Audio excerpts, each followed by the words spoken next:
केरला के गवर्नर आरिफ मोहम्मद खान जी, मुख्यमंत्री श्री पिनाराई विजयन जी, केंद्रीय मंत्रिमंडल के मेरे सहयोगीगण,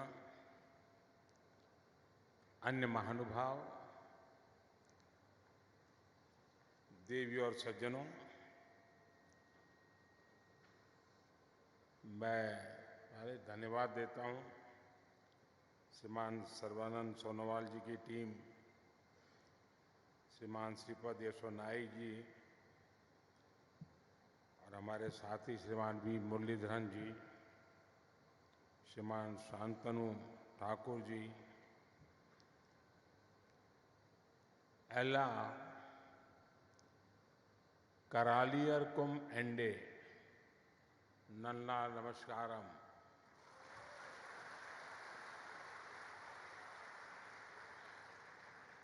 आज मेरे लिए बहुत सौभाग्य का दिन है। सुबह मुझे गुरुवायूर मंदिर में भगवान गुरुवायूरप्पन के दर्शन करने का सौभाग्य मिला और अब मैं केरला की ईश्वर रूपी जनता जनार्दन के दर्शन कर रहा हूं। मुझे यहां केरला के विकास के उत्सव में हिस्सा लेने का अवसर मिला है। साथियों, कुछ ही दिन पहले अयोध्या में महर्षि वाल्मीकि इंटरनेशनल एयरपोर्ट का लोकार्पण करते हुए मैंने केरला में स्थित रामायण से जुड़े 4 पवित्र मंदिरों नालंबलम की बात की थी। केरला के बाहर बहुत लोग नहीं जानते कि ये मंदिर राजा दशरथ के 4 पुत्रों से जुड़े हैं।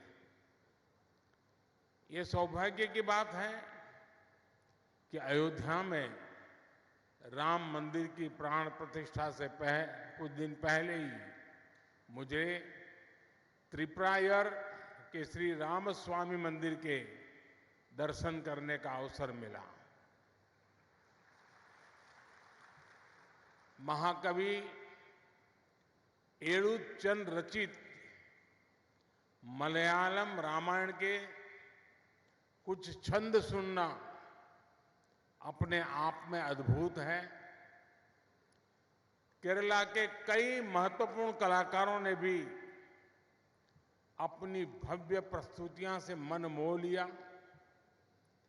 केरला वासियों ने वहां कला, संस्कृति और अध्यात्म का ऐसा वातावरण बना दिया जैसे पूरा केरला ही अवधपुरी है।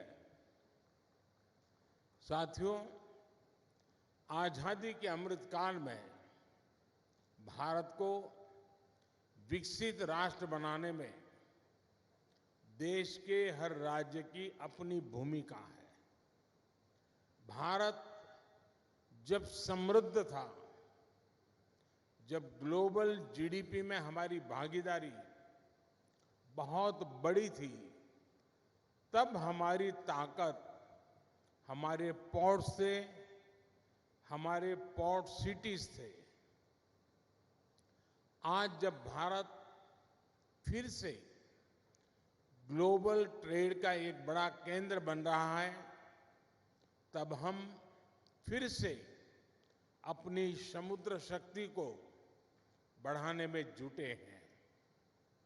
इसके लिए केंद्र सरकार समुद्र किनारे बसे कोच्चि जैसे शहरों का सामर्थ्य और बढ़ाने में जुटी है। हम यहां के पोर्ट्स की कैपेसिटी को बढ़ाने पर काम कर रहे हैं, पोर्ट इंफ्रास्ट्रक्चर पर निवेश कर रहे हैं, सागरमाला परियोजना के तहत पोर्ट्स की कनेक्टिविटी बढ़ाई जा रही है, साथियों, आज यहां देश को अपना सबसे बड़ा ड्राई डॉक मिला है। इसके अलावा आज शिप बिल्डिंग, शिप रिपेयरिंग और एलपीजी इंपोर्ट टर्मिनल इंफ्रास्ट्रक्चर का भी लोकार्पण हुआ है। ये सुविधाएं केरला और भारत के इस दक्षिणी क्षेत्र के विकास को गति देंगी। Made in India aircraft carrier INS Vikrant के निर्माण का ऐतिहासिक गौरव कोच्चि शिपयार्ड के पास है। इन नई सुविधाओं से शिपयार्ड की कैपेसिटी कई गुना बढ़ जाएगी। मैं केरला के निवासियों को इन सुविधाओं के लिए बधाई देता हूं। साथियों, पोर्ट, शिपिंग और इनलैंड वाटरवेज के सेक्टर में ईज ऑफ डूइंग बिजनेस बढ़ाने के लिए पिछले 10 वर्षों में केंद्र सरकार द्वारा अनेक रिफॉर्म्स किए गए हैं। इससे पोर्ट्स में अधिक इन्वेस्टमेंट आया है और ज्यादा एम्प्लॉयमेंट जनरेट हुआ है। इंडियन सीफेयरर्स, उससे जुड़े जो नियम थे, उसमें किए गए रिफॉर्म्स की वजह से पिछले 10 साल में इंडियन सीफेयरर्स की संख्या में 140% की वृद्धि हुई है। देश के भीतर वाटरवे के उपयोग से अब पैसेंजर और कार्गो ट्रांसपोर्ट में नई तेजी आई है। साथियों, जब सबका प्रयास होता है तो परिणाम और बेहतर मिलते हैं। बीते 10 वर्षों में हमारे पोर्ट्स ने डबल डिजिट एनुअल ग्रोथ हासिल की है।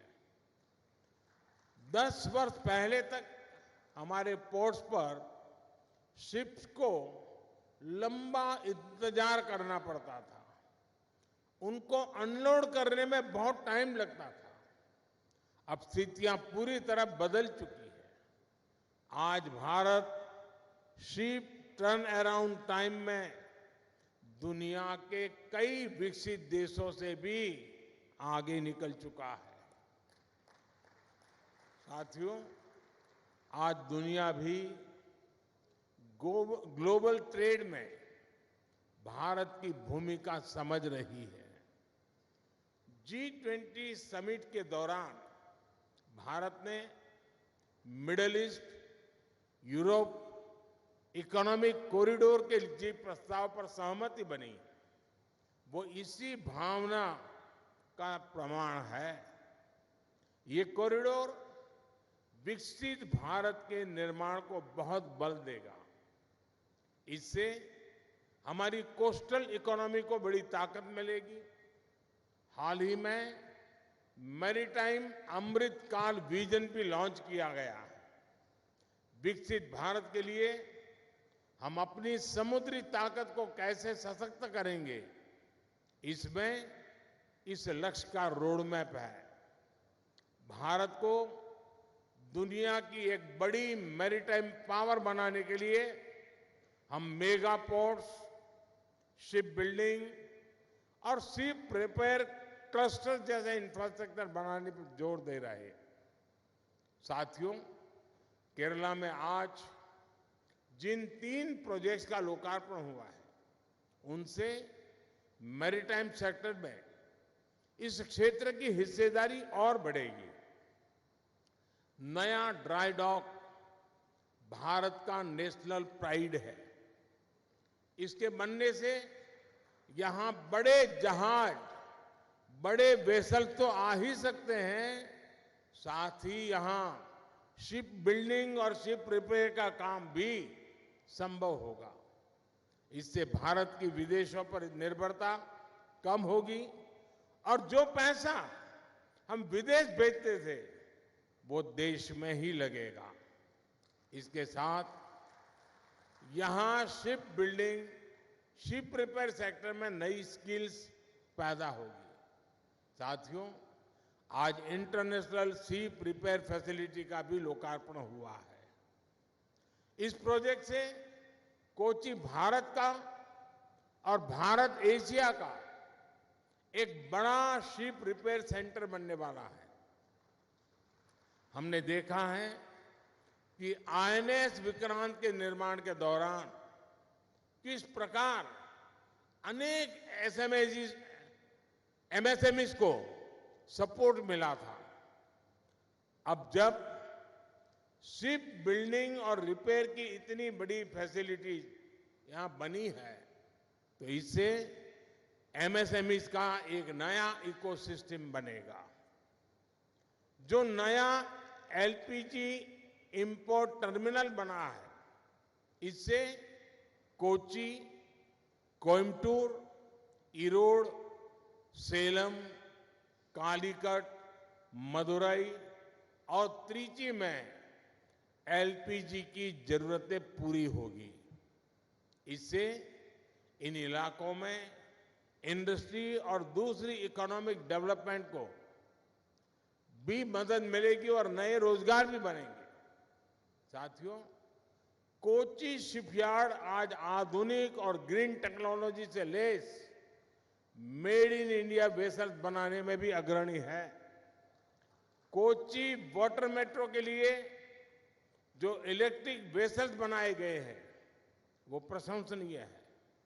अयोध्या, वाराणसी, मथुरा और गुवाहाटी के लिए भी इलेक्ट्रिक हाइब्रिड पैसेंजर फेरीज का निर्माण यहीं हो रहा है। यानी देश के शहरों में आधुनिक और ग्रीन वाटर कनेक्टिविटी में कोच्चि शिपयार्ड की भूमिका अहम है।